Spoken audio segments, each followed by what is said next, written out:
3 generations, each with a mic. XYZ Dictionary, the podcast. Thank you. You're welcome. Hello, and welcome to XYZ Dictionary, the podcast where a Gen X, a millennial, and a Gen Z pick a topic, and through sharing stories, thoughts, and experiences, we try and bridge the generational divide. I'm your Gen Xer, Melissa Lux. I'm the millennial Toni Fox. And I'm the Gen Z, Cadie. Here we are, episode 2. We've made it. Episode 2. Yeah. Episode 2. And so we're going with letter I this week. Yes. And we're going to explore the internet. I'm pretty sure that there's a... I'm sure there's a reverb. Yeah. I'm gonna get familiar with this. We're gonna have sounds next week. Yes. Yeah, so we're gonna talk about the internet and not just the internet, but also technology in our daily lives. And when I was doing my research for this episode, when we had were deciding topics in the planning stages, and we said I would be the internet. What I realized was what we really need to be talking about is it should be W for web browser, because that's what really changed everything, in my opinion. I have made a list of all of the major technological advances, and I think I'm just going to go through them and give a little bit of context for how things happened generationally. So in 1876, we have the invention of the telephone, which surprisingly came before the light bulb. In my brain, we had light before we had A phone. what's up. Yeah. The light bulb came on in, that's cute. The light bulb came on in 1880. Television was 1927. Then we had kind of a long gap to personal computers in 1970. Then the internet was invented in 73. But it wasn't for everyone. Right. Then we have GPS navigation and digital cameras in the 90s. And the web browser, as we know it today, came on in 1994. Then social media 2004, and the smartphone in 2007. And then the world turned into a dumpster fire. Pretty much. Yeah. I mean, it's always been a dumpster fire. I think we can just see it more clearly now. Yeah. And we have a lot more abilities to make it into a worse dumpster fire than we used to. Yes. But also a lot more abilities to help fix the dumpster fire than we're used to. That's such a Gen Z thing to say. So optimistic. It's a Gen Z. I've grown up with this stuff. It's like, it's not going away. Might as well use it for good instead of for evil. I mean, that's a fair point. You just need to get the control to Right. be able to do that. Yeah, exactly. Right. And to trust people to do that, which I have a hard time doing. Not Yeah. going to lie. Yeah. I think it's because early days of the internet, and this is just something that the internet does, is where it shows you the absolute worst side of humanity, because that is what gets the likes, it's what gets the views, it's what gets the comments, because people argue in the comments all the time about everything. Yeah. So my opinion is that social media is a tool. We've just got to figure out how to wield it for our advantage. Just like all of the technology that we have, like AI. Oh, no. I don't like AI here, guys. I'm sorry. Well, okay, I like some types of AI. I do not approve of AI art because it's a predatory practice. What they do is they take all of that information that they got on the internet and creates an image based off of what they got on the internet. And what they got on the internet is art made by other artists who did not consent to have their art be used to support AI. Yep. And they're not getting Compensated. in any Right. way Right. for what has been done with their artwork. Not Right. even a citation. Yeah. Yep. And the other thing too, and I see funny little videos about AI art all the time where people making really random prompts, and that's funny and all, but then you have situations where I believe it was Marvel that on Disney Plus, their show opened with an AI generated opening. And I think in that case, well, you could have hired people to do that, especially because you're such a big business. Yeah. Definitely. But they don't want to No. because it's much cheaper. Right. Yeah. Yeah, I mean, that's a lot of, what's going on with the strikes in all the creative fields at this point. The writers, actors, even like we were talking about on Monday, even film crew is worried about AI taking jobs, which, isn't something that like you think of really when you think of film crew. But yeah, it's something that like I feel like we all need to worry a little bit about. Yeah, because Yeah. what are we all going to be doing? Right. Not to be like doomsaying or Yeah. anything, but like I think that's why it's important to notice the problems with AI now while it is still semi-controllable, and to be like, no, you know what? Marvel or whoever the studio is, I'm pretty sure it's Marvel. I'm not going to watch the show because you chose an AI-generated thing. Hollywood shut down because writers and actors were worried about AI. And that was a very powerful thing.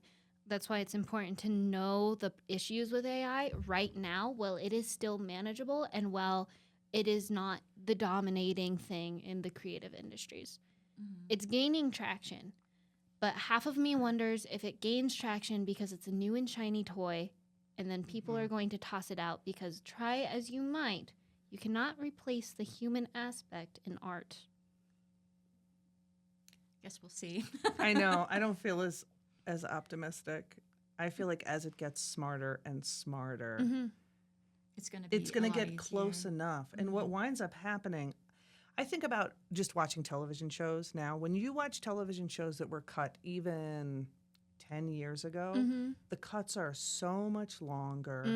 And our eyes now, I think largely because of social media, our eyes are becoming used to more jump cuts Yep. and much faster cuts. And I think that as we continue to consume media created by AI, we will come to see it as normal, Yeah. even if it's off. Potentially.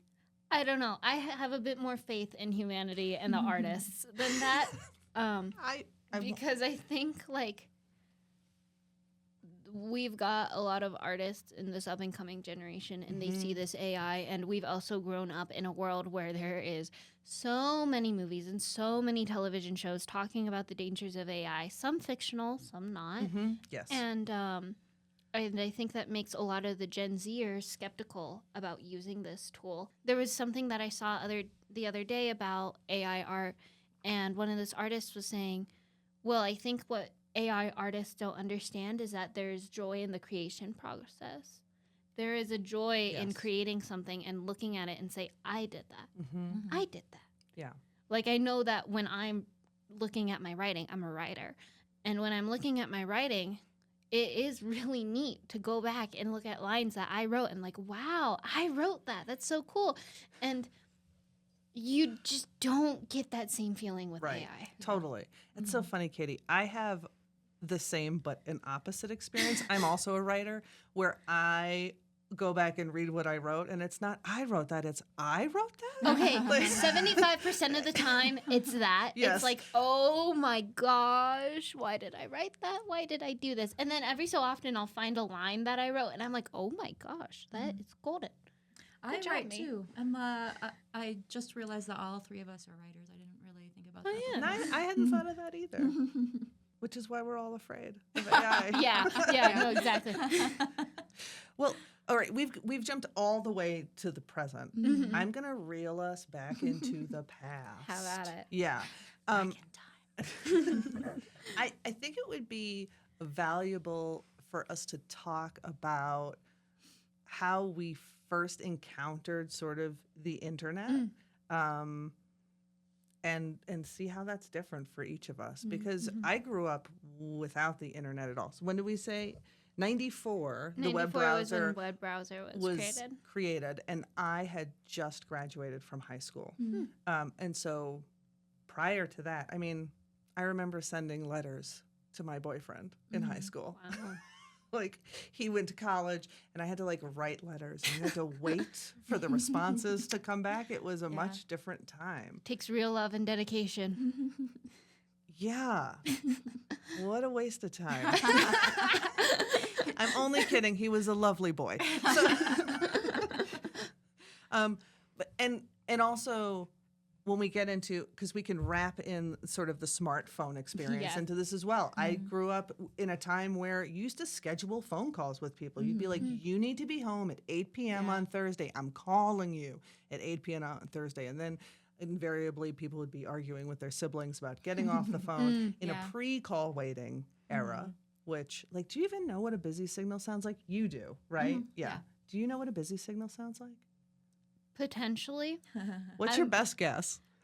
I'm assuming it's some sort of humming or buzzing. That's when you pick up the phone. That's what you hear. No, that's But I don't- dial tone. That's a Okay. dial tone. Yeah. You should- I guess I don't know what a busy signal sounds you should like. insert like a sound clip of a busy signal. I'm going to. Yeah. Because I do know that that's like what the dial tone sounds like. Because when we go to Yes. hotels and stuff, they still have Yeah. like the wall It's like a phones, right? beep, beep, beep. That's what a busy signal Yeah. is. Mm-hmm. Yep. And that means the person that you're trying to call is on the phone and they can't pick up. Interesting. Yes. That was back in the day before call waiting was invented. Mm-hmm. But I was I think a sophomore in college before I got my first email address. You know, we were still handing in papers like to your professor in a printed out form. And that was like a whole thing too. Like printing Yeah. was an issue. Yeah. I 94, yeah. My family was late getting like a computer at home. So I didn't have a computer until I was in middle school. And at that point, whenever I used the internet, it was like, dial up. Like you actually hear the You know what the that sound. sounds I like? do know what the Okay. dial-up sound Okay. is. Good. And everything that I did online was like chat rooms, which was Yeah. like real dangerous at that time. Yeah. The ASL, age, sex, location. Yeah. Yep. I and do know then- what that is. Yeah. And then I was also really late getting a cell phone. Like all of my friends in high school had cell phones. I didn't have my own cell phone until I was in college, and I got it on my own. But that's just because my family didn't have any money. What year Fair was enough. that? When I got my first cell phone, Yeah. I was a sophomore in college, which was in 2004. 2004. Yeah. Yeah. My first cell phone my mother gave me, and it was a brick that I just left in my glove compartment. We only used it for emergencies. Yeah.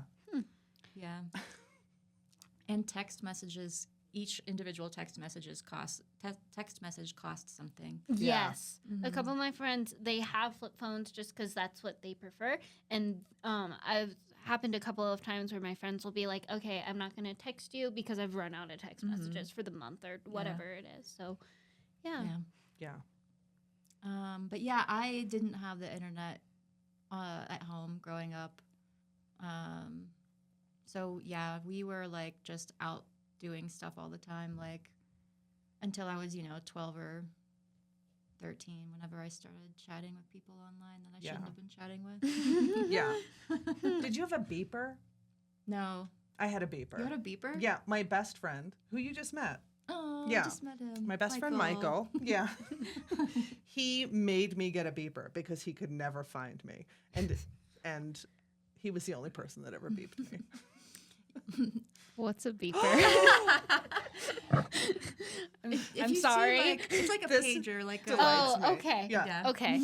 Yeah. Is it like the thing Like I'm what thinking doctors of have. is like The Office and how Dwight and Angela, when they start hooking up and they like can't tell the workplace because they like page each other or beep each other. it's That's like a what I'm little, thinking of. it's like a little It's thing. a little box, Yeah. Mhm. right? Like a thin little box. Yep. Like the size of like a Zippo lighter, right? That's maybe a little bigger than that. Maybe a little. Mine was turquoise. It was so pretty. And then you would call the beeper to Okay. beep the person, and then they would get A beep. a message, Oh, okay. and you could decide what it was going to say. So you could beep somebody about like you could have codes about like Right. where you were, so you just knew. You didn't have to call them back Right. if you didn't want to. Was it the kind of thing where you had to, like, if you wanted to make a C, you had to hit number 2 3 times to put this code in? No, or- the code would be a number code. Oh, Like number- okay. 711 meant 911 meant emergency. Right, obviously. right. 711 meant like call me back like as soon as you can, but I'm not in peril. Right. Okay. Yeah. And then like 3 meant like I'm at the diner. Mhm. Gotcha. Yeah. Yeah. Okay, interesting. Yeah. Mm. Oh, that's fun. Yeah. Yeah. And then I didn't, when web browsing came on, I remember going to the computer lab and like sitting down at a computer and being like, I'm doing it. Like, I'm going into the internet. And I This feels like Tron. that's what I was expecting. I think I was expecting like a virtual reality experience world. You And were it way just, ahead of your time. No, yeah. it just pulled up like the Hofstra University website. And I was like, That's it. So This let is- down. I was so let down. And then I found the collegiate intranet where you could do chatting Mhm. with people on campus. Right. Uh-huh. But that was about it. Mm. Yeah. But I was disappointed. Yeah. Yeah, I didn't know what I was expecting, but it definitely wasn't that.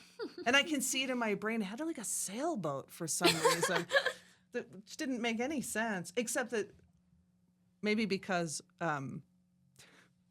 my alma mater, we were the Hofstra Flying Dutchman, which is a boat that's lost at sea. Maybe that's why. I don't know. A boat that's lost at sea. That Was seems our- like a really weird. It was a mascot. terrible mascot. And then they changed us. We were the Pride, and we were lions for some reason. Yeah. I mean, I feel like that's a lot better. Yeah. It was better, but we were the Flying Dutchman for a while.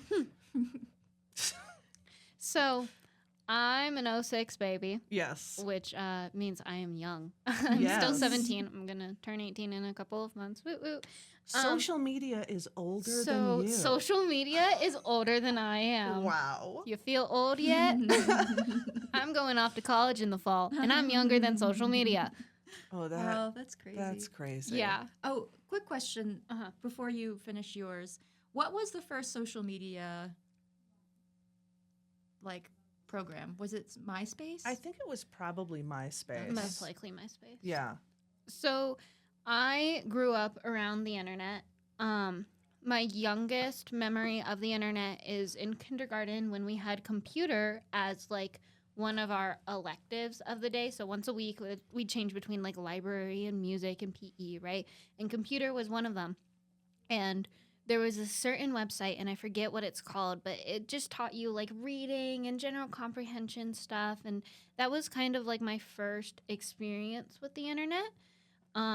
If I reach down into the crevices of my memory, I remember my mom used to have a little BlackBerry phone, Mm-hmm. which was, it still had like a keypad. It wasn't a complete smartphone, but it had a screen, Yes. right? And I got my first phone in 2017 when I turned 11. Mm. Wow. Yes. However, I will say that phone, I did not have access to the internet on my Yeah. phone. I did not have social media. I did not get social media until I was 13, and I was on Instagram. And that was only after my parents had been on Instagram for like months and months and months because Yeah. they wanted to make sure that like Yeah. it was safe and it Do was you okay. feel like that's typical for the people that you grew up with, or were No. you the holdout? I was holdout. Huh. Most people, it was actually something that I kind of struggled with as a kid, to be honest with you guys, because most kids my age musically, now TikTok, but rest in peace musically, we miss you. Musically was a really, really, really big thing when I was in elementary school, and a lot of my friends had musically accounts. I don't know what that is. Do You know what that is? you know what TikTok is, right? Well, yes. So it's essentially TikTok, but different vibes. What would happen is that Musically was basically focused around lip syncing and doing dances to songs, Okay. versus TikTok is that and a whole lot more, Mhm. right? So a lot of my friends in elementary school had Musically accounts, and I wanted a Musically account so bad. And of course, my parents were like, no. So in that regard, I was definitely a late bloomer, as it will, to social media.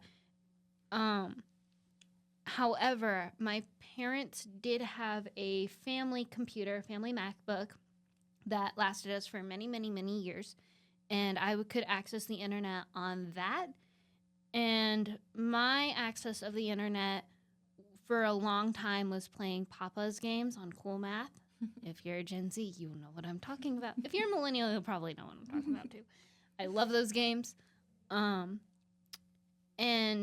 looking up music videos, lyric music videos on YouTube. It wasn't until I was in middle school in 7th grade when I started like actually exploring what the internet had in store. So like last episode, I brought up the My Little Pony gore that sure was did. really popular. And Did you go home and watch it? I didn't. I saved myself. good. So like I was never traumatized like that, like a lot of other kids in my generation were, because we had a lot of restrictions on like my internet access.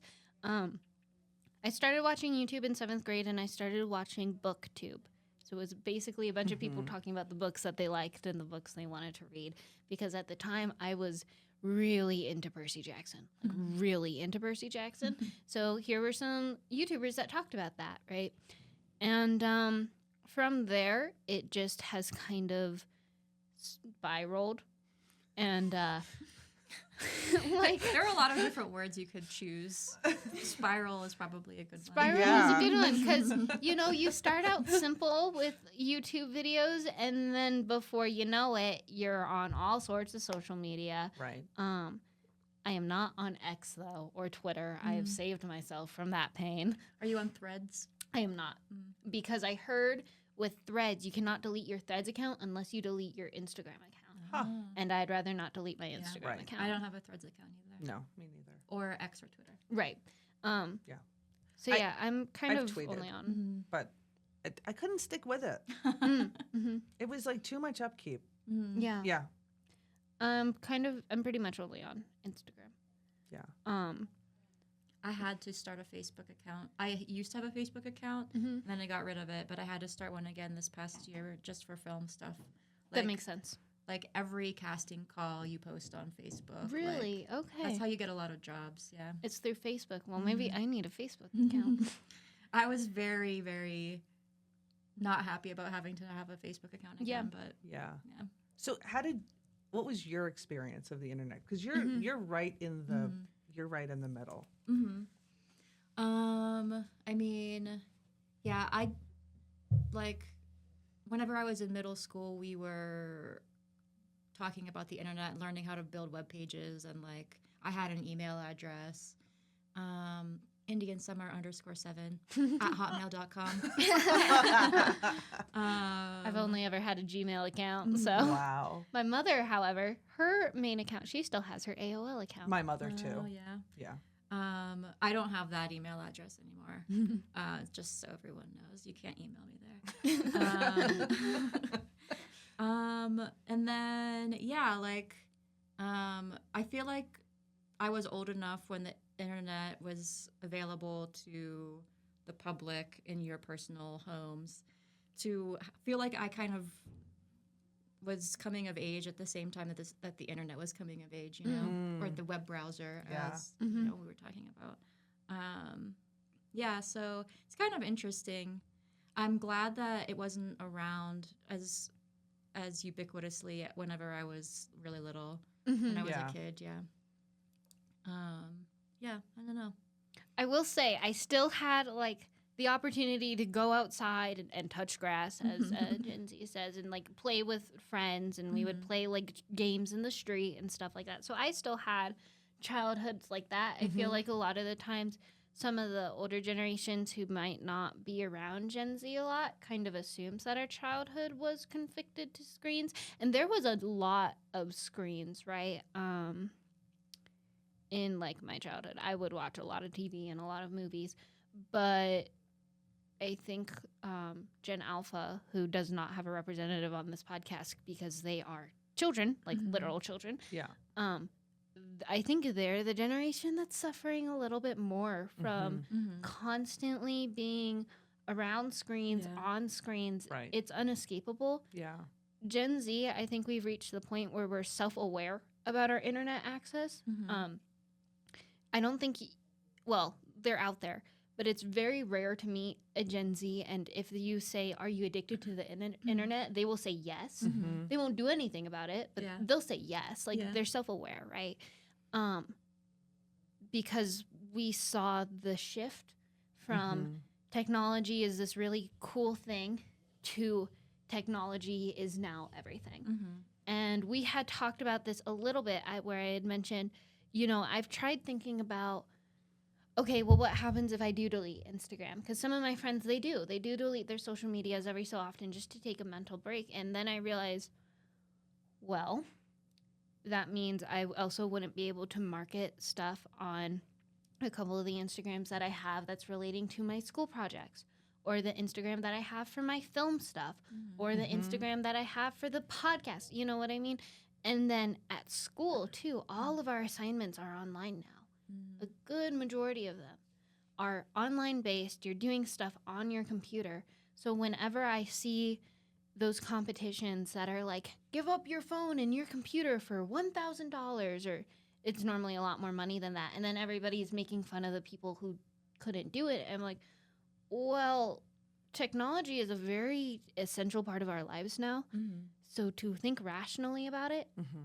can you really give it up at this point? You have to have a very like specific way or like lifestyle at that point. You can't be in school. You can't like have a job where you need a computer, you know? And I think the majority, to be fair, the majority of those competitions, I do think, like work in school is okay. Right. But like, I listen to music while doing my schoolwork. Mhm. Does that count as my schoolwork, or is that, you know, a recreational thing? Mhm. So they wind together a lot and Yeah. they twist together a Yeah. lot. I remember this was a few years ago. I had gone out and had forgotten my cell phone, which was kind of unheard of. I always have my phone with me. And I was like, oh, I left my phone at home. It was fine. But we're sitting at dinner, and the person that I was with got up to go to the bathroom. Mm-hmm. And I realized I didn't know what to do Mm-hmm. while they were gone. Mm-hmm. And I was kind of disappointed in myself because I had spent a whole previous life. I didn't have a smartphone until probably 2013, Mm-hmm. maybe 2014. I was pretty late. I had, you know, a text pad, Right. but I didn't have any apps. I didn't really understand what apps were for a Mhm. while. And I just realized how quickly my brain had become accustomed Yeah. to immediately going to this device Mhm. and thinking like, what did I used to do? Yeah. Look around? Mm-hmm. Mm-hmm. And now if you're looking around at people, I feel like people are like, stop looking at me. Mm-hmm. Who's the creepy person? Exactly. If they even notice, If they because they're notice. looking They're at looking their own. right. It's when you mentioned earlier, Melissa, like scheduling times to talk to people on the telephone, Yeah. like at the landline at your house, and like sending letters. We still did that whenever I was like a teenager, but we did it like by choice. Mm-hmm. Right. Yeah. We like a lot of my friends and I wrote letters to each other, even though we had email addresses. Yeah. I would say the same for my generation. Like, we schedule phone calls with each other, not because the phone's not available, but because our time is so busy. Yeah. So, like, I have a group of friends who I'm really, really close to. I love them dearly. But all of us have such busy schedules that it's gotten to the point where we are like, okay, we got to schedule our phone calls. Or, you know, when you're talking to people and you're like, oh, well, I'm at work until this time, so I'll call you after and stuff like that. It's much less of a, well, my sister's going to be using the phone to call Right. her boyfriend, so I'm going to have to call you after that Right. at this time. It's more of a, well, I have these other things going on. Right. So it's interesting that, like, all three of us scheduled phone calls, but for very different reasons. Yeah. Toni, what's your experience with social media? Mm-hmm. I remember when Facebook, you had to have a .edu email address to have a Facebook account. Did you know that that's how it started? Nope. Out? It was meant to be for college students only. It was the Facebook. That's what. Oh, was it? Yeah, it was called the Facebook. I Yeah. don't remember that part. Yeah. But I remember that. I didn't have an account then. I don't think I did. But yeah. So I remember that I did have a MySpace account, which was I was like a teenager at the time, which is really interesting. It was really a lot more, you know, like you could do a lot more with it. Like you could have it set up the way you wanted to, which is Yes. interesting that like everything now is so standardized. Yeah. Mm-hmm. But yeah, right now I have my Facebook account and then my Instagram account, and I had an Instagram account since 2014, I think.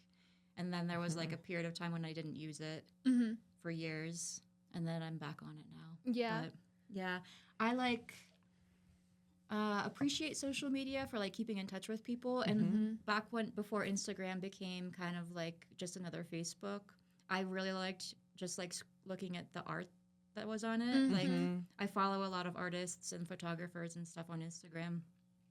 And I used to not actually follow friends or anything because I didn't want it to be like a social media thing. I just wanted to be like looking at art on it. And then it got to the point where it was like I was being rude to people for not following them on Instagram.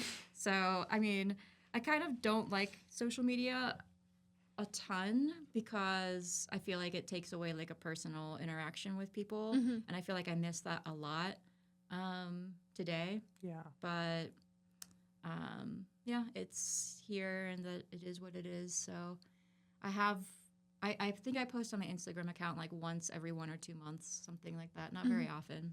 Yeah, I think I post around the same Yeah. for that. I think social media, it's really interesting with my generation because I think what we're seeing is we're looking at the Generation Alpha kids and we're like, that's an issue, that's a problem, and let's be more self-aware ourselves of our intake. So like, I commonly see this with my teachers talking about how like, well, you know, back when I was teaching 10 years ago, the kids in the halls would talk to each other. Now you guys are just all on your phones, which I'm sure was true at a point, but now I'm seeing people talk to each other more, right? And when I'm at dinner with people, I make it a point to like not have my phone on me. Yeah. So I feel like we almost saw this peak of obsession with social media and using it, and now it's like slowly going back down because we realized, oh, this is actually causing a lot of problems. Yeah.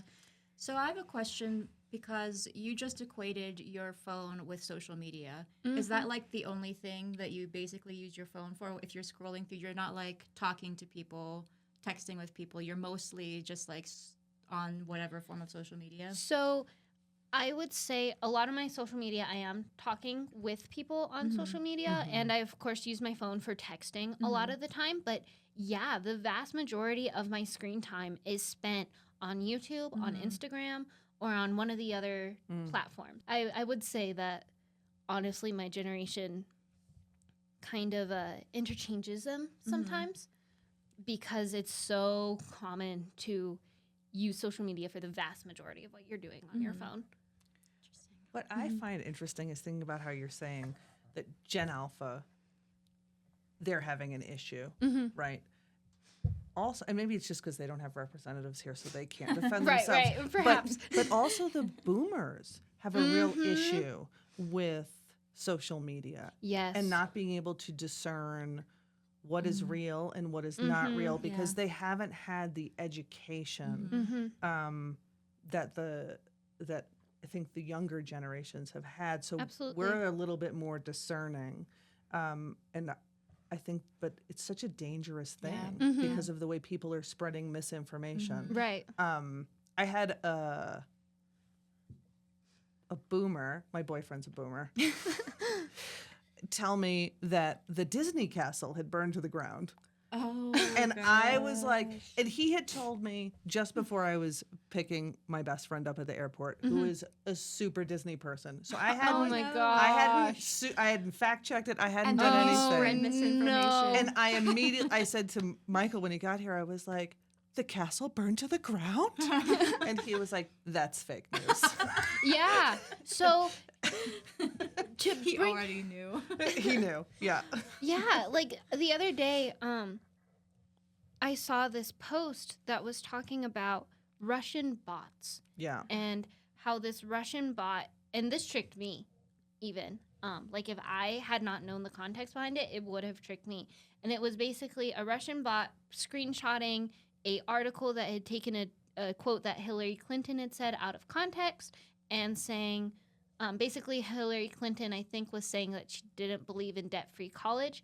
And the bot was saying, like, of course you don't, because that's who donates money to your campaigns, and then you'd lose out on money. Pretty typical, very liberal political stuff that you see on the internet, right? And down below, there was this whole heap of text of somebody being like, just so you know, this user is a Russian bot. Here's the full quote of what Hillary Clinton said, in that she believes in debt-free college for state schools, but that the top 1% should be like pay for college because they can afford it, but the kids who can't deserve that free college, right? Yeah. And they were talking about how Russian bots, this was on Tumblr, by the way, because I still use Tumblr. And this one person was talking about how, like, back in the 2010s when Tumblr was in its heyday, there were Russian bots everywhere. And that's why, we pass around the "you're not immune to propaganda" Garfield photo a lot. But it's true. You're not immune to propaganda. You're not immune to fake news. Right. And that fooled me, somebody who I like to think I have a pretty good grasp on what propaganda and fake news and what satire is on the internet. Yeah. Totally. So, like, I can't even imagine what the boomers are like. Yeah. A bot that pops up in my messages saying, "Hey, cutie, I love your content," with emojis between every word, is not going to fool me. Oh, yeah, I did the heart thing again. You did it! You did it so effortlessly. I know. She was just like, and I was, mine looks a little bit scary. You guys will get it down. I believe in you guys. I'm just going to stick with this one. Fair enough. That's not going to fool me. Right. It might fool a boomer. I'm afraid of phishing scams. Like terrified. Always. Of yourself? Yeah, Being- that I'm going to get fished. Is that what you call it? I'm going to get caught? I think getting fished makes sense. Yeah. Yeah. Yeah, in an email where you're like, this payment, blah, blah, blah. And I'm like, oh. My rule of thumb is if it talks about money, Yeah. if it talks about a UPS thing, if it talks about my Yeah. location, I do not do anything with that. Yeah. If it's a real issue, I will go to the bank and be Right. like, "Hi, I Yeah. got this notification." And you can see if the web, like if it gives you a link, Yeah. and you can see the address is not like Yeah. the actual address that It's it's like supposed to be. It's like clearly QWERTY, this is quirt, not- quirt. Yeah. Yeah. Yeah. Yeah. But a boomer might not know that. Correct. So I feel like it's really important for boomers and even older generations, like my great-grandmother who has an iPhone. It's really Yeah. funny. My grandmother has a flip phone. She loves her flip phone. My great-grandmother has an iPhone because of the health thing. Like, it connects to her earbuds and Right. it can track all of her medical stuff. So it's really easy for her doctors, right? But it also would be so easy for her to get hacked into, for her to get scammed, Yes. for her to. So that's why I think it's important for boomers to have some of those media literacy classes that we all had, or at least I had since I was in Yeah. elementary school, right? And I don't want to make an assumption, but I think a lot of boomers don't like, kids these days. I think all the generations do that to an extent. I mean, I was even complaining about Generation Alpha not that long ago, so I'm definitely not an exception. So, and I think a lot of boomers don't like technology because it's new and it's different and it's scary. Yeah. We have a dog in the studio We do today. have a dog in the studio. Katie, you were saying earlier that you probably couldn't live without No. your phone. Toni, could you live without social media, internet, cell phone, or any combination of the three? I feel like different extents of each thing. I mean, like Google Maps or like any kind of map app. I remember whenever I first learned how to drive, like we actually The had actual physical map. maps. Yes. But now, like, I don't know how I could get anywhere if I didn't have that app, some kind of map app. Yes. Social media, I could definitely survive without social media. If it weren't for the fact that like so many of my contacts I only have See, through social media. that's my thing too. Is that as much as I would like to be, I can live without social media, and I think I could potentially, if I fix that issue, if I didn't have professional social like Instagram accounts, if I didn't, there's all these Yeah. clauses to it. Yeah. It's the thing is it's like at a societal level, it's almost like required at this point. Mm-hmm. But like as a personal like level of addiction or something Yeah. like that, I feel like if I don't have my phone, I feel like I always notice it, I'm missing it. Yeah. But I'm like happy to like put it down. If I'm at home, I'm happy to put it down and walk away from it and like have it be away from me for a long time. Yeah. So I don't know. I feel like that's not a very clear-cut answer, but I think with me, things are always shades of gray and not like a black and white. Yeah. I don't know that there is a clear-cut Mm-hmm. answer. Unless you were, like, if you were going to do a detox and Yeah. like go away, Mhm. Put yourself in in Pull another the Thoreau place. move Yeah. and just go live in a cabin Right. in the woods. Yes. We're all going to have a Walden. I I did not like reading Thoreau. It's funny because you were talking about Walden and you said Cabin in the Woods, and I thought of the Joss Whedon movie. And I was like, wow, Cabin in the Woods, Walden. I kind of went somewhere with that. But do you feel like you're addicted to? Because you were Or talking could about, you live without it? Could you live without it? Because you were just talking earlier about, Melissa, about sitting in a restaurant or wherever and somebody walking away and then not having your phone and feeling like you didn't know what to do with yourself. Yeah. I get angry with myself for how much time I spend on social media. Me Yeah. too. I look at Um, my screen time numbers and I'm like, I think to myself, if I had spent that many hours like practicing the piano this week, I would be amazing at the piano. I think I do I- agree. Like it's a huge time suck, and I get caught in it a lot of the time. Yes. But like, if I just didn't have my phone, I wouldn't feel like I was like missing it. Right. You know. I have a certain amount of hypervigilance that I feel an immediacy about communication. So if somebody texts me, I feel compelled to text them back as soon as possible. Which is crazy because communication didn't used to be like No. that. Right. yeah, my generation actually has a thing with like how fast somebody texts back. It's like a thing. If somebody leaves you on red, that is a red flag. It means that they Right. are not interested in talking to you. Right. And my mom even asked me that the other day because I'm constantly, stopping our conversations to text somebody back. And she even asked me, like, do you feel the need to text somebody back right away? Like, it's okay to let that person, if you don't want to talk to them, sit undelivered for a couple of days. And I'm like, well, yeah, I do feel the need to just Right. keep on to text them because I know that if I'm in that situation, I like getting a response back as soon as possible. Yeah. So you keep your read unread notification on. I don't. I turn mine off. I turned mine I don't off. like that. My phone tricked me though because it somehow when I got an update, it made it back to read receipts as the default, and I didn't notice that, and I was like, oh no. So I've turned that off now. But like on Yeah. Instagram has read receipts that you Yeah. can't turn off, and like Right. Snapchat too, Yeah. right? Say something. And it's sorry. It's okay. What was it? It was who knows? About We were talking about communication. Oh, that I think that there was an immediacy, but the time in between was unknown. So like if you had called me in 1986, you would leave a message on my voicemail and you wouldn't Your know answering my machine. answering machine, right? On my answering machine. I had really good messages. That's. I have. That's a something, culture. I Yeah. have something that I want to say after you're finished. with Okay, it. yeah, we'll put a pin in it. Okay. Yeah, no one knows when you got that, but Yeah. then I would get it in call. That's what I would do. Same thing if I received a letter in the mail, but you never know how long it's going to take for the letter to get there, even though I, with some immediacy, responded to the communication. But there was more space Yeah. in communication, which is, I miss that. I feel like there's some kind of like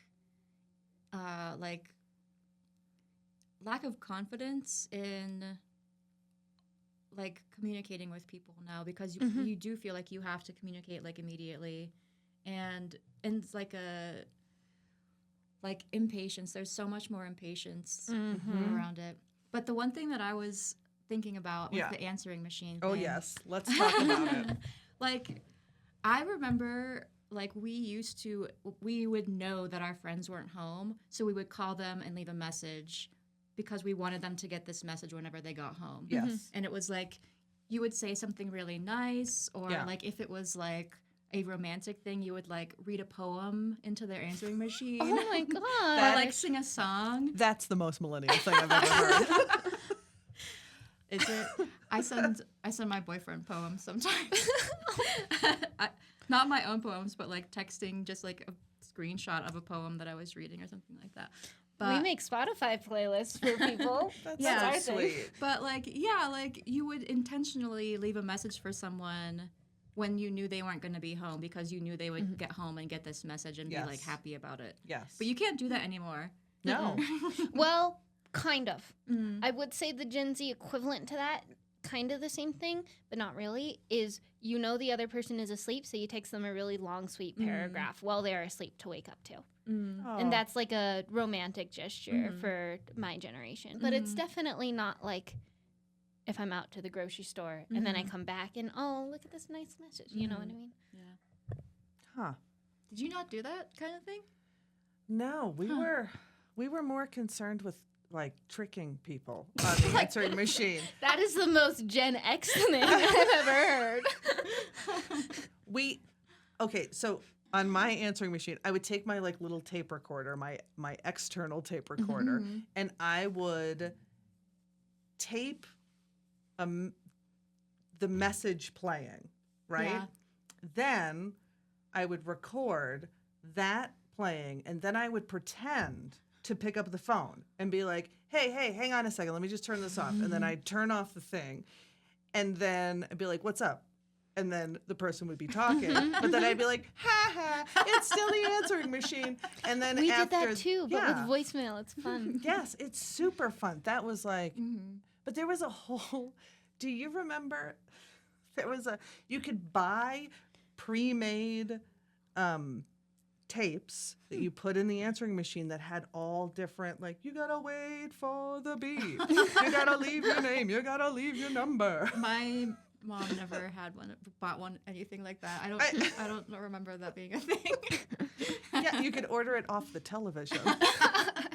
You would call. A 1-800 number, Oh, I'm yes. presuming. Absolutely. Yeah. My mom really did like my mom is Gen X. She's an older Gen X. She really liked the whole customizing in like a funny way. Like what she always liked to do was take sound clips from like movies and have that be the answering machine. Like I think that for a while there was something from The Simpsons. I think that. Oh, that's good. Yeah. One time I made my answering my voicemail message, Buddy the Elf, what's your favorite color? Which is, from Elf. Yes. And my grandmother was leaving me a message, and she was like, there's something wrong with your voicemail. So I had to change it. That's funny. But I think we might be able to get to the of Yeah. the week. Okay, so I have a of the week. So And this excited. is this is something that I've worn before. This is an article of clothing that I'm going to talk about. This is something that I've worn before, so I do have some experience with it, but I don't really curious understand about the where this is reception. going. Hang on. Yeah, let me wait for your I don't coffee. want to do a spit take. Okay, I'm ready. Okay. This article of clothing I find very uncomfortable. Gen Z has kind of shunned it, and Toni, as our resident millennial, I'm assuming that you're going to stand up for this. Skinny jeans. I don't know what you're talking about. I'm not a huge fan of them. I find them really, really uncomfortable, and I'm curious to know why, like, people really, really like them. I feel like they were like an mid-2000s thing. Mm-hmm. And I didn't like them at first. Like, whenever I was a teenager, I wore, like, bell-bottom, Yeah. like, flare things. and it just kind of like, I don't know, it just kind of happened. I just started wearing them, and then it makes my legs feel safe. You know? It's like the blanket effect. Yeah. Just having the like tighter thing around my legs, it's like, yeah, it feels like a blanket or something comforting there. Do you think this is an outcropping of like the stirrup pants of the? I don't know. I mean, they were like the French cuffs where you had like actual loose, which is kind of a little bit what you're doing. You just have yours rolled though. But, yeah. I'm not like, I don't feel like I have to always have skinny jeans, but it ends up being, it's pretty easy to wear them. Because, like, I remember in middle school, I'm not wearing skinny jeans. I'm wearing straight jeans, which is my personal favorite because I don't quite like the bagginess of some other types of jeans. But skinny jeans are often, like, too tight, and they're kind of uncomfortable if they don't fit you perfectly. So, like, I wore skinny jeans a lot in elementary school. And so, but as I've grown older and have been able to pick my own jeans, I have stayed far away from skinny jeans. Interesting. I'm in a shapeless boyfriend today, which I enjoy. But yeah, the skinny jean. I did go through a skinny jean phase, and then when I heard it wasn't cool anymore, I was happy. It's just uncomfortable. But I'm glad that they make you feel safe.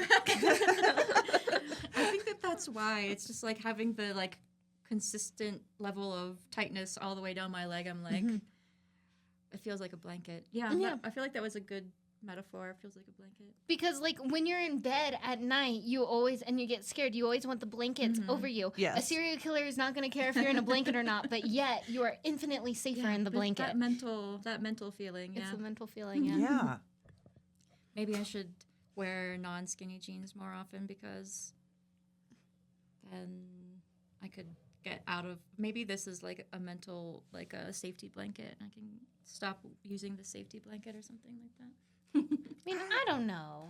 If they make you happy. Yeah, that's the whole thing. I'm just curious why they make you happy. I just like feeling it. I don't know. Yeah, this is probably TMI. Maybe we're over time and we won't have to use it. But Maybe. I think as the millennials get older and you start getting perimenopausal and your bodies begin to change, you may not be as into the skinny jeans. It's a problem. I think Gen Z have just figured out how to make loose pants be fashionable. So we've like turned away from skinny jeans. Yeah. Yeah, I mean, loose pants were fashionable. Everything goes in cycles. Right. Like, Yes. It's just, so in like 10 or 15 years, skinny jeans are going to be back in. Yeah, I'll be in my 30s and I'll see the skinny jeans pop in the stores and I'm going to be like, you know, I own a pair of bell-bottoms. I own a pair of bell-bottom jeans that my grandma gave me for Christmas and I love them. And which is fascinating because they were out of style for so long. Yeah. It's a thing. It just keeps happening. And I remember my mom saying, why didn't I save my bell-bottoms from the 70s? Yeah, whenever like we were wearing flares. Yeah. It's also a regional thing too. It's not just generational. I remember in the mid to like 2014 being in New York, living in the city, and walking around and realizing like everyone's in skinny jeans and I'm in these like crazy pants. I better get some skinny jeans. Because it really felt out of place. And like, yeah. And I did. I went and got myself some skinny jeans. Interesting. Yeah. I remember whenever skinny jeans were first becoming popular, one of my friends and I, we were like, we hate those. Why are people wearing those? And now here I am. Now You are defending the skinny jean. In defense of the skinny jean. Yeah, funny. So yes, that is my of the week. I like skinny it. jeans. That was a good one. Yeah. Did we hit everything we wanted to hit? I think so. All right. We have no outro still. Great. Yeah. We still need a tag. Hold on. Oh, yeah. I have an outro. I know. Yours was really good last week. Caught me completely off guard, and I was delighted. It's because this is technically like the outro that I do for my other podcast, Peculiar Things, that I am shamelessly plugging. Yeah, plug away. Because, and I just substitute. Okay. Thank you so much for listening to this episode of the XYZ Dictionary. If you enjoyed this episode, follow us wherever you get your podcasts. If you're on Spotify and have a few minutes, leave us a 5-star rating. It really helps. You can catch the video version of this episode on the New Mexico Public Access channel. Follow us on Instagram so we can give you those release dates. I don't believe we have an Instagram account up yet. Hopefully we will soon. That's very timely for this episode. Yeah. Yeah. Okay. Do you guys have any social media that you'd like to plug with Oh, yeah. at the end of this episode? I'm not plugging. It was too Fair. dangerous. My Instagram is Once on a Rainy Day. Great. Mine is cj.film.s. Alrighty. Thank you so much for listening. We will see you next week. Thanks. Bye. Bye. Bye. Oh, my ears hurt. Yes. Mine too. 3 generations, each with a mic. XYZ Dictionary, the podcast. Thank you. You're welcome. Stopping the recording.